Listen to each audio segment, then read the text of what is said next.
आइए तो next video में देखते हैं आपका आज़ाद पट्टन एंड कोहला जल विद्युत परियोजना, ये किन दो देशों के बीच है। तो ये आपको याद रखना होगा, चीन एंड पाकिस्तान के बीच में है। हालांकि भारत ने इसके लिए कई कदम उठाए थे कि ये ना हो, लेकिन चीन और पाकिस्तान के बीच में ये कोहला जल विद्युत परियोजना किया गया है। नेक्स्ट क्वेश्चन पे आते हैं, आपका है संयुक्त राष्ट्र महासचिव के जो चीफ हैं वो है एंटोनियो गुटेरेस। सबको पता होगा एंटोनियो गुटेरेस। यहाँ पे सलाहकार समिति में, ठीक है, भारतीय को शामिल किया गया है। इनका नाम पूछा जाता है, ये है अर्चना शोरंग। ये अर्चना शोरंग है जिनको कि सलाहकार समिति में शामिल किया गया है। नेक्स्ट क्वेश्चन पे आते हैं, सकतेंग वन्य जीव अभ्यारण्य। सकतेंग वन्य जीव अभ्यारण्य ये हालांकि बहुत चर्चे में था। तो ये कहाँ का है, तो भूटान के पूर्वी क्षेत्र का है, जो कि सड़क निर्माण के लिए अभी न्यूज में था, है ना। तो ये इसलिए इंपॉर्टेंट बन जाता है।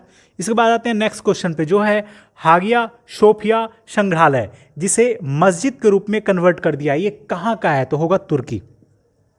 हालांकि ये काफ़ी ज़्यादा इंपॉर्टेंट है, क्योंकि हागिया सोफिया संग्रहालय पहले मस्जिद हुआ करता था, फिर संग्रहालय बन गया, और अभी के टाइम में ये संग्रहालय से मस्जिद में कन्वर्ट कर दिया गया है। ये कहाँ का है, तुर्की का। हालांकि ये बहुत ज़्यादा इंपॉर्टेंट है, आप इसे याद कर रखें।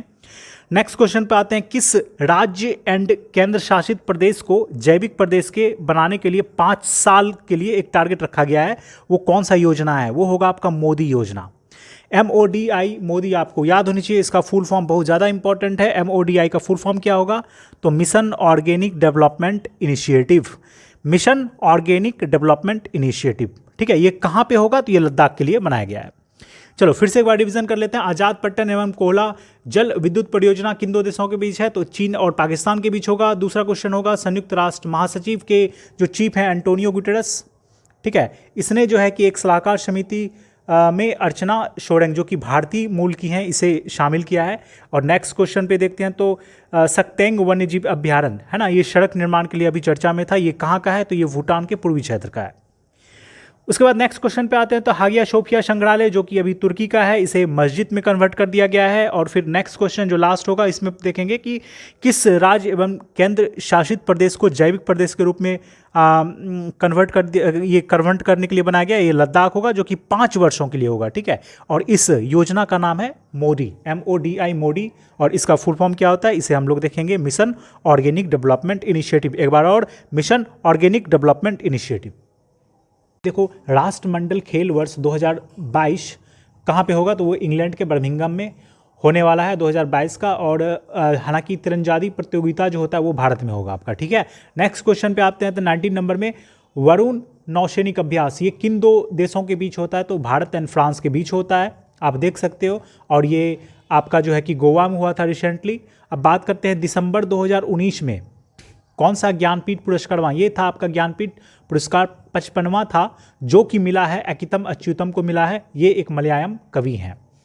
फिर नेक्स्ट क्वेश्चन पे आते हैं, आपका दिल्ली जो कि प्रगति मैदान मेट्रो स्टेशन है, उसका नाम चेंज हो गया है, बहुत ज़्यादा इंपॉर्टेंट है, जो कि नाम रखा गया अभी सुप्रीम कोर्ट कर दिया गया है, ठीक है।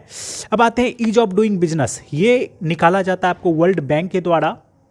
इसमें भारत को 63वां स्थान मिला है। हालांकि जो टॉप रैंकिंग है वो आपका न्यूजीलैंड है, ये फर्स्ट स्थान पे है, और भारत का 63वां स्थान है। और ये ईज ऑफ डूइंग बिजनेस किसके द्वारा, तो वर्ल्ड बैंक द्वारा निकाला जाता है। नेक्स्ट क्वेश्चन पे आते हैं कि अंतर्राष्ट्रीय बाघ दिवस, ये आपको 19 जुलाई को मनाया जाता है, जो कि अभी अगर बात करें टोटल नंबर ऑफ बाघ कितने हैं, तो वो होगा 2967, ठीक है। अब आते हैं नेक्स्ट क्वेश्चन पे, 36 राफेल विमान खरीदा कहाँ से, फ्रांस से खरीदा है। जो कौन सी ये कंपनी है, तो ये है आपका डसाल्ट एविएशन। आपको याद होनी चाहिए, जो राफेल विमान है फ्रांस से तो खरीदा है, सबको याद होगा, लेकिन ये कंपनी कौन सा है, तो ये डसाल्ट एविएशन है। अब बात करते हैं सोनभद्र में, ये काफ़ी न्यूज़ में था कि यूपी के सोनभद्र में अभी 3000 टन सोना मिला था, ये आपको याद होगा। तो अब आते हैं, फिर से एक बार रिविजन कर लेते हैं कि राष्ट्रमंडल खेल वर्ष 2022 आपका कहाँ पे होगा, तो ये इंग्लैंड के बर्मिंघम में होगा। हालांकि उसका तीरंदाजी प्रतियोगिता कहाँ पे होगा, तो भारत में रखा गया है। फिर अब बात करते हैं वरुण किसके किसके बीच में यह नौसैनिक अभ्यास होता है, ये आपका भारत और फ्रांस के बीच में होता है, जो कि रिसेंटली आपका गोवा के तट पे हुआ था। उसके बाद बात करते हैं दिसंबर 2019 में ज्ञानपीठ पुरस्कार, जो 19वां था ना 2019 का, वो 55वां था, वो किसे मिला है, वो अकितम अच्युतम को मिला है।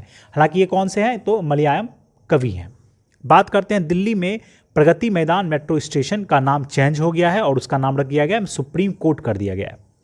ठीक है। उसके बाद आते हैं नेक्स्ट क्वेश्चन पे, ईज ऑफ डूइंग बिजनेस, जो कि वर्ल्ड बैंक द्वारा जारी किया जाता है। बहुत ज़्यादा इंपॉर्टेंट है ईज ऑफ डूइंग बिजनेस, जिसमें भारत का 63rd स्थान है और न्यूजीलैंड आपका टॉप इसमें किया है। बात करते हैं अंतर्राष्ट्रीय बाघ दिवस, जो कि 19 जुलाई को मनाया जाता है। टोटल नंबर ऑफ बाघ कितने हैं, तो वो 2967 होगा, आपको ये याद होनी चाहिए। उसके बाद बात करते हैं 36 राफेल विमान खरीदा गया है, कहाँ से, तो फ्रांस से।